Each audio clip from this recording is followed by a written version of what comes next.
Assalamualaikum warahmatullahi wabarakatuh. Salam sejahtera untuk kita semua. Apa kabar sobat sehat di luar sana? Perkenalkan sebelumnya saya Dr. Carya. Saya dokter yang bertugas di Polivicity, Rumah Sakit Daerah Idaman Banjarbaru. Oke, sobat sehat, hari ini saya ingin berbincang sedikit, memberikan informasi mengenai apakah itu HIV dan apakah itu AIDS. Nah, sobat sehat tahu nggak sih sebenarnya HIV dan AIDS adalah dua hal yang berbeda? Kok bisa sih? Oke, yang pertama, HIV adalah nama virusnya yaitu Human Immunodeficiency Virus, di mana virus itu akan masuk ke tubuh manusia melalui manusia yang lain. Terus yang kedua, AIDS. Apakah itu AIDS? AIDS adalah Acquired Immune Deficiency Syndrome, di mana ini adalah kumpulan gejala ketika seseorang memiliki virus HIV di dalam tubuhnya dan ketika daya tahan tubuhnya turun, banyak penyakit yang masuk sehingga penyakit tersebut menyebabkan kumpulan banyak gejala yang akan disebut sebagai AIDS. Kemudian bagaimana sih penyebaran virus HIV itu sendiri dalam tubuh manusia?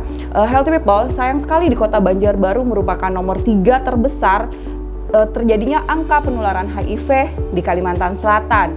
Terus bagaimana cara penularannya? Penularan HIV tersering adalah melalui hubungan seksual yang tidak aman, yaitu yang tidak memakai alat pengaman, berganti-ganti pasangan, yang pasti itu sangat tidak aman. Yang kedua, melalui ibu hamil yang mengidap atau memiliki virus dalam tubuhnya kepada bayinya dan saat proses kelahiran. Kemudian yang ketiga, melalui jarum suntik narkoba yang berganti-gantian. Jadi satu jarum suntik dipakai untuk banyak orang. Kemudian yang keempat, bisa jadi kami tenaga medis, para medis yang bekerja di rumah sakit yang sangat rentan terjadinya penularan melalui komponen darah.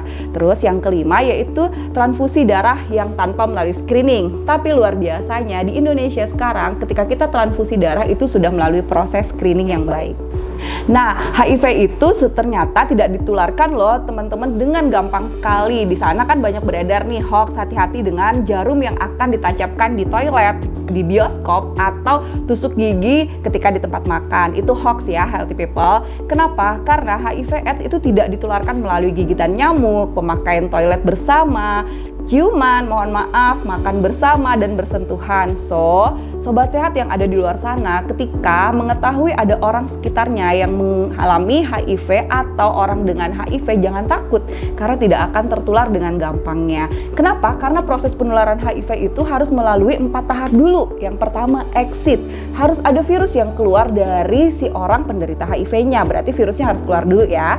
Terus yang kedua, sufisien. Jumlahnya itu harus cukup dulu. Kalau cuma 1 tetes 2 tetes darah itu tidak akan menularkan. Terus yang ketiga yaitu survive, yaitu si virusnya itu harus mampu dulu bertahan di udara terbuka. Sedangkan faktanya virus HIV itu tidak bisa bertahan lama di udara terbuka, 1-3 menit pun mati.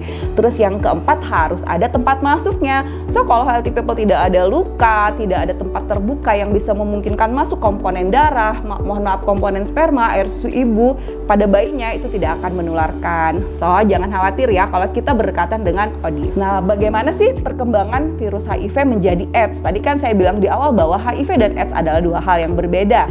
Ketika orang mengalami penularan infeksi HIV atau disebut dengan ODIF tadi, pada 1-3 bulan pertama itu tidak akan terdeteksi karena si virusnya perlu waktu dulu untuk memperbanyak diri, untuk mencukupkan jumlahnya sehingga kita dapat mendeteksinya ketika melakukan pemeriksaan laboratorium. Nah, setelah 3-6 bulan itu kemungkinan besar sudah akan terdeteksi. Jadi dengan pemeriksaan laboratorium itu kita bisa mengetahui orang tersebut sudah terinfeksi atau tidak. Kemudian 3-10 tahun berjalan tanpa pengobatan, orang dengan HIV atau ODIF itu tidak memiliki gejala apapun. Akan terlihat sehat, akan beraktivitas seperti kita, tetapi bahayanya di sini justru orang-orang yang tidak kita ketahui memiliki HIV dan ternyata punya dan melakukan faktor resiko tadi, maka kita akan rentan terinfeksi. Kemudian setelah 10 tahun kita tarik lagi mundur 1-2 tahun ke belakang, ketika ODIF tidak melakukan pengobatan dengan ARV, maka akan terjadi penurunan daya tahan tubuh yang sangat drastis sehingga banyak sekali penyakit-penyakit yang bisa masuk ke dalam tubuhnya dan hal itulah yang akan berubah menjadi AIDS. Terus bagaimana sih gejala awal HIV?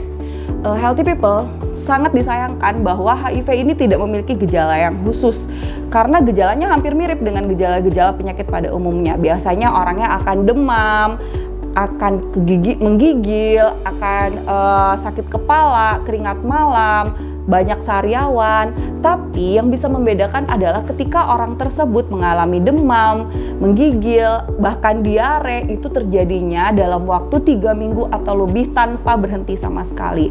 Misal nih, ada orang dengan diare datang, kemudian sudah kita kasih terapi apapun, ternyata tidak menyembuh dalam waktu 3 minggu, terus-terusan dia diare, kita bisa mencurigai orang tersebut mengalami infeksi HIV ke dalam tubuhnya. So, kita bisa memeriksakannya.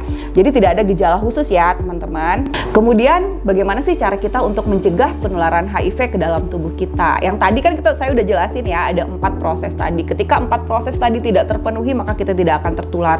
Tetapi kita tetap harus menghindarinya. Yang pertama, kita harus menghindari bagaimana virus atau darah, komponen darah masuk ke dalam tubuh kita. Caranya, misalnya kita melakukan transfusi darah, berarti kita harus meminta donor darah dari tempat transfusi yang sudah melakukan screening dengan baik.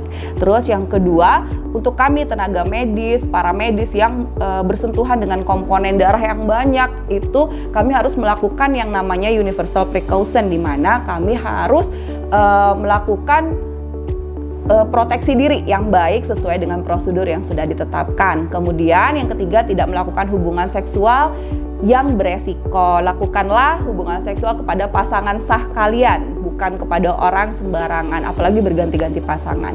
Kemudian tidak menggunakan narkoba apapun jenisnya, terutama yang jarum suntik, karena jarum suntik juga tadi beresiko menularkan ketika digunakan berganti-gantian dan tidak dilakukan sterilisasi.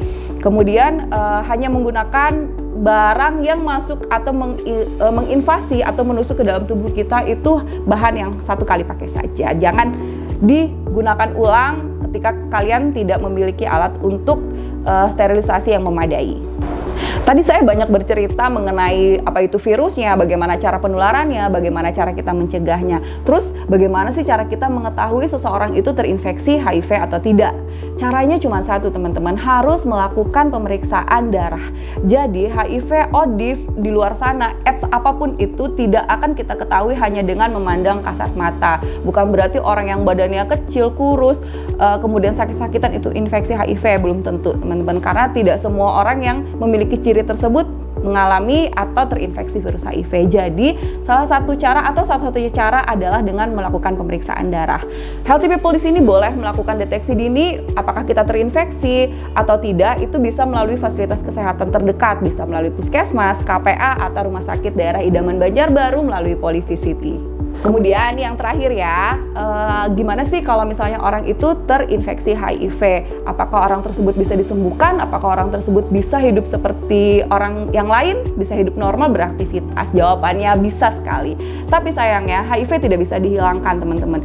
HIV hanya bisa disehatkan. Orang dengan HIV atau ODIV tersebut dengan mengkonsumsi yang namanya ARV, itu kalian bisa ambil di Rumah Sakit Idaman Banjarbaru melalui Polyvisity. Di situ ketika orang-orang dengan HIV mengkonsumsi ARV, maka virusnya akan tertekan jumlahnya. Kalau bahasa awamnya saya bilang virusnya akan tidur, sehingga virusnya tidak memperbanyak diri, sehingga tidak menyebabkan penurunan daya tahan tubuh. So, apapun penyakit di luar sana, daya tahan tubuh dia sendiri yang akan melindunginya. Kemudian ARV memang harus diminum seumur hidup, seperti layaknya pasien-pasien dengan infeksi kronis atau penyakit kronis seperti darah tinggi, kencing manis, diabetes ya, atau penyakit jantung pun harus minum obat setiap hari ketika mereka ingin bisa beraktivitas secara normal. Sama halnya dengan virus HIV. Nah, di Banjarbaru ada nggak sih pasien-pasien dengan HIV? Banyak teman-teman. Tadi saya bilang Banjarbaru merupakan nomor 3 terbesar di Kalimantan Selatan, tetapi alhamdulillah pasien-pasien yang berobat di Rumah Sakit Idaman Banjarbaru yang melakukan ARV rutin, minum obatnya secara teratur, alhamdulillah mereka mungkin kalau misalnya di luar sana bertemu dengan healthy people tidak akan tahu kalau orang tersebut menderita HIV karena badannya bagus, berat badannya naik, tubuhnya segar, bisa beraktivitas normal. Karena ingat tadi ya, apabila ada orang dengan HIV, maka segeralah melakukan pengobatan. Jangan dihindari, yang dihindari adalah virusnya, bukan orangnya. Demikian edukasi dari saya, semoga bermanfaat. Salah hilaf mohon maaf. Assalamualaikum warahmatullahi wabarakatuh. Salam sejahtera.